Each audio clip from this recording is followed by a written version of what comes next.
C. Joseph Vijay எனும் நான்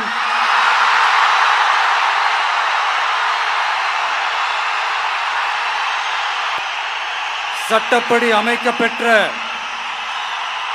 இந்திய அரசியல் அமைப்பின்பால் உண்மையான நம்பிக்கையும் மாறா பற்றும் கொண்டிருப்பேன் என்றும் இந்திய நாட்டின் ஒப்பில்லாத முழு முதல் ஆட்சியையும் ஒருமையையும் நிலை நிறுத்துவேன் என்றும் தமிழ்நாட்டு அரசின் முதலமைச்சராக உண்மையாகவும் உளச்சான்றின்படியும் என் கடமைகளை நிறைவேற்றுவேன் என்றும்